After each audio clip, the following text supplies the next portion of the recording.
Hi, how are you? I'm good. How are you, McKenna? I'm good. So, I guess today I'm going to be talking about B.F. Skinner and what kind of theories he has and what kind of psychology and implements he had in the psychology world. That sounds good. And I will be talking about William James and his contribution to psychology as well. Yeah. So Paige, would you like to start off with giving just like a brief history of William James? Yeah. So he was born in 1842 in New York, and he had a very eccentric father. Like his dad had a weird sense of like education. Like he did not like the public schooling.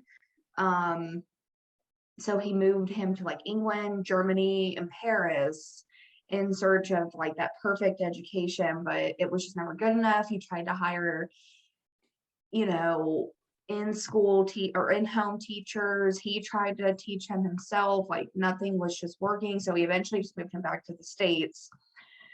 His family was very intellectual. His brother Henry was a novelist. And when he finally did go to college, James, he had an advantage of how often he traveled because he had, success in all these languages and um, having that extensive education, like going place to place to place. So when he went to college, he ended up actually studying medicine and becoming a doctor because when he didn't know what to do with his life, he thought he wanted to go into the arts. And so when his father kind of disagreed with that because it wasn't going to be intellectually fulfilling, he agreed. And so then went on to Harvard, as I said, for medicine. He ended up leaving that with a professor from Harvard to go to Brazil to help this professor with his argument against Darwin. And what's the argument called? I'm sorry.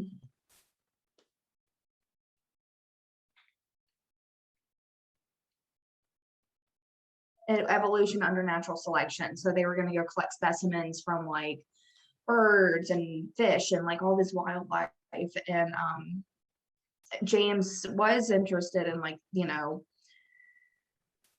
the philosophy, natural philosophy, but then he ended up realizing he was not. He thought Brazil was very boring, but he kind of went just for the experience. So he went back to Harvard, graduated, got his doctorate, and then ended up actually working there because the family was friends with the president of Harvard. And he ended up writing a book which combined philosophy, psychology, and physiology, all in one concept. He was very interested in the physiology aspect of medicine. He ended up naming that book The Principles of Psychology. And he was just a brilliant philosopher, and he was a functionalist. And what was interesting about him, in my opinion, was he was a empiricist. He did not believe in ideas or anything. Like if he couldn't prove it or touch it, see it, demonstrate it, experience it, he didn't believe it. So that was one thing I really liked about him. And yeah, that's all I got for right now. So Yeah. got any questions or? Not right now. I can give you like a brief history of BF Skinner if you'd like to hear about him. Yeah. So, he was born in Pennsylvania. His father was a lawyer and his mother was a stay-at-home wife. He described his childhood as like very warm and stable. His father and mother were great parents, and he actually had a younger brother who actually ended up passing away at age 16 from a cerebral hemorrhage. So he did have some tragedy in his life at a young age, but otherwise he did have a good warm childhood with his family. As a boy, he really enjoyed inventing things. At one point, he made a cart and the steering worked backwards. He did it on accident, but it was like one of his first things. And at one point, him and his best friend were selling elderberries, had a little business, and they made a flotation system to separate the ripe berries from the grain berries. So he always enjoyed like creating things, inventing things. When he was in high school, he ended up developing an interest in Francis Bacon after he got into an argument with one of his English teachers, because he said that As You Like It by Shakespeare was written by Francis Bacon, and his teacher, Miss Graves, said that he didn't know what he was talking about. And so he proceeded to go to the library and read about a lot of Bacon's works. And he ended up finding a lot of interest in a lot of Bacon's theories and things like that. And after he graduated high school, he attended Hamilton College and he got his BA in English literature. And I think he got that in 1926. And after he graduated, he decided he wanted to become a writer. And when he moved back home after graduating, he only ended up writing a few dozen short newspaper articles before he decided that he was not interested in that. And he would later in life actually call that time period of his life his dark year. And after he left Pennsylvania, after his dark year, he moved to New York, where he was working as a bookstore clerk.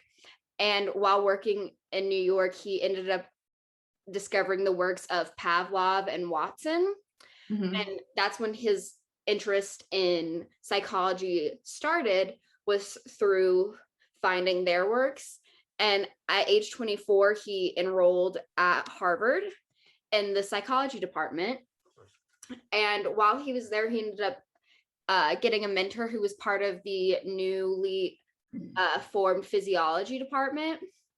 And he was described as very like ambitious, and he didn't have a lot of patience for trivial things. He thought a lot of the thought that was going into psychology was boring, and he was not super interested in it. And his mentor that he met through the physiology department really helped him through a lot of his ideas about behavioral psychology.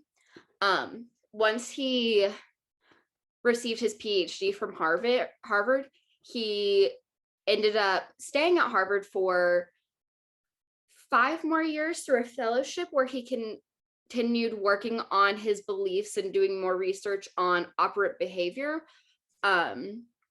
which is where his main theories through psychology are.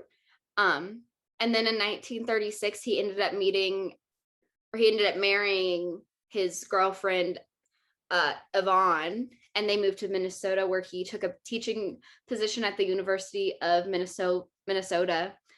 And then they ended up having their first daughter in 1938. And that was the same year that he released his first book, The Behavior of Organisms. And then in 1943, Yvonne became pregnant with his second daughter, Deborah. And then, he ended up leaving the University of Minnesota, and he joined the psychology department of Indiana University. He actually became the chair of the psychology department. And then in 1948, he was invited to join the psychology department at Harvard, where he taught courses to undergraduates. And in 1958, he became the Edgar Pierce Professor of Psychology, and that was the position he held until he retired in 1947. So that's kind of his life, of just a quick little brief summary about what he's done. Yeah. And nice. So what are some of the main thoughts about, like, tell me about William James's main contributions to psychology? Like, what was his main thoughts? Well, he was a functionalist. So he did not believe that the mind was a clean slate, like you were born with an empty blank mind, like Skinner thought. James believed that you go back, it goes with adaptive, your brain adapts to like your environment. And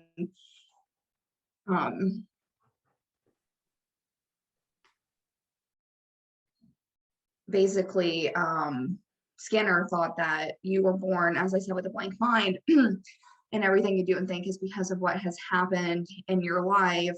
Yeah. As opposed to James, who thought that adaptation was like, it goes back to like evolution, like, it just naturally, your mind just naturally grows and adapts to your environment and surroundings, as opposed to your environment and surroundings shaping it. Yeah. As you mentioned, Skinner was a behavior psychologist, and he is regarded as the father of operant conditioning. And his work was based on Thorndike's law of effect. And so he described operant condition as a method of learning that occurs through rewards and punishments for behavior. Through operant conditioning, an individual makes association between particular behaviors and consequences. So it's very much you learn things through the consequences and like reinforcement. He added the term reinforcement into Thorndike's law and effect. So okay. Our psychologists seem to be like have some similar aspects, but also they do have some differences. Yeah, they totally do. Yeah. What was funny, I thought, was when James got out of medical school, it was scary the way medicine was back then. To get your doctorate, you only had to pass 4 out of 7 medical tests. My gosh. So, and because his family was friends with the president of Harvard, it was basically like a meeting of like a reunion. Like, hey, how's your dad? How's your mom? How's your brother? Okay, cool. You're a doctor. Like, here, and then you can teach for us. It was like, ooh, it's kind of scary. Yeah. Doesn't seem like all the rules that are applied now back then. Right. So tell me about Skinner's air crib. Yeah. The air crib, or a lot of them called it the baby tender. Is that what you're talking about, right? The baby tender, is that what you're talking about? It was like like he would keep a baby in a crib. Yeah. Basically what happened was, at the time when his wife became pregnant with their second daughter, the crib, she was worried because cribs then were notorious for babies getting their like legs caught in the bars and things like that. So they weren't the safest. And so she knew that Skinner really enjoyed inventing things. She asked him if he could make a better crib that was safer. So basically what he made was this box that had a clear front so you could see into it. And so it's just a safer place for the babies to be. But it ended up having some controversy because, I'm not sure if you heard about this, there's a thing called what's now called the Skinner box. And it was from his research he did at Harvard, where he would put rats in a box and they had to, it was part of his operant conditioning behavioralism, where he was teaching the rats to push levers, and if they did what they're supposed to, they got a reward. They got food. Yeah. So, but people were getting confused between the Skinner box and the baby tinder box, and thinking, they started saying that like maybe he was abusing his children, which there's all his children say that he was a loving father. His oldest daughter, Julie, actually runs his or is not runs, but is part of his foundation that he has. And so his daughters loved him, and it's quite sad that there actually was that situation where people were making rumors about him using the Skinner box on his children. But yeah, it looks insane. Like, yeah, it does. If you see pictures of it, it's crazy looking. It's just like this big box and it has a plexiglass front. I know, yeah. And it's just so, it was funny to me because it's like, your dad's a psychologist and it's like an experiment. It's like, I don't know. Yeah. Like, dad's a quack, but that wasn't the case, obviously.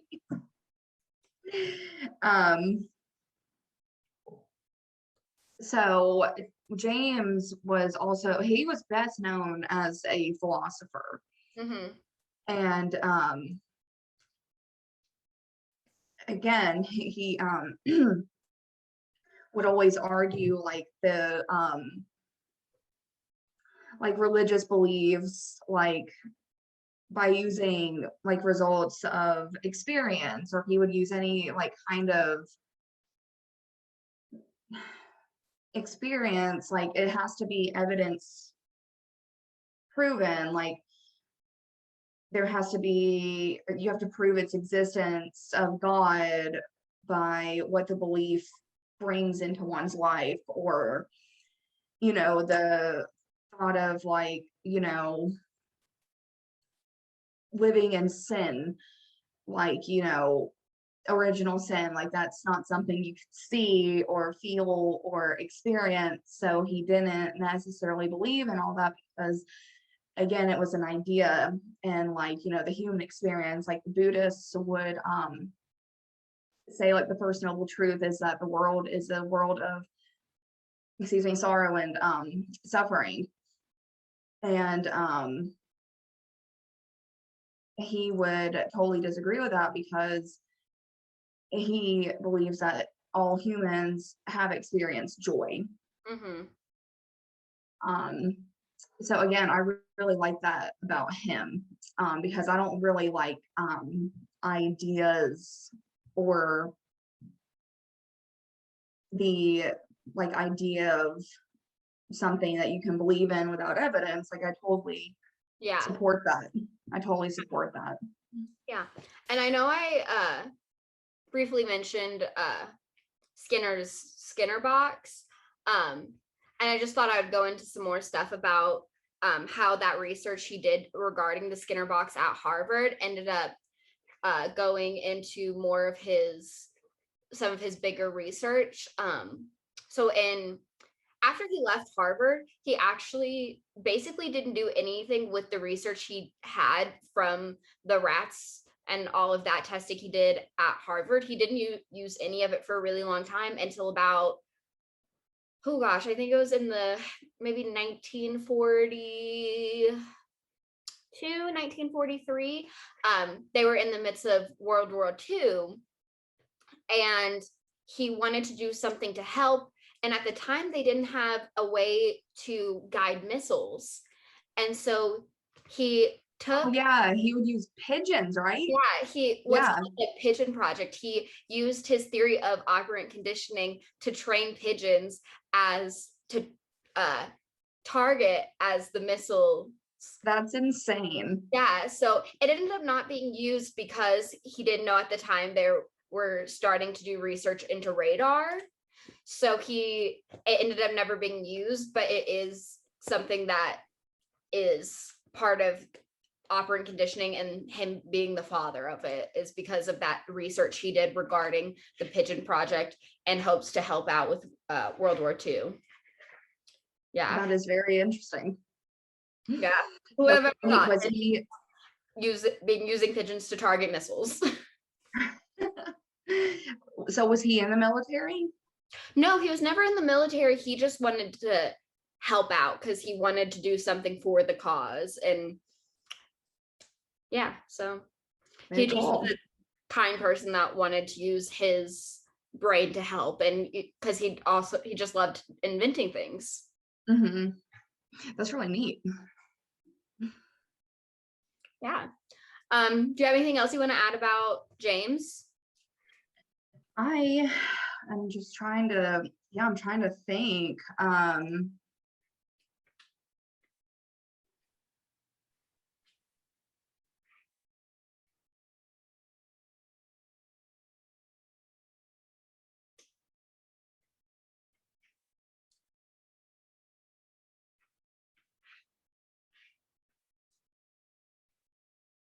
I don't really, no, I don't believe so. Do you Yeah. have anything else you got on Skinner? Yeah, no, I don't think so. It was great talking to you and Yeah, learning you too. about James. I had a good time. Yeah, me too, McKenna. Thank you. And yeah, I forgot about the missile thing. That's crazy. Even just Yeah. hearing it again, it's mind blowing. Well, it was good talking to you and I enjoyed learning. Yeah, me too. All Great. right. Thank you. All right. Bye, McKenna.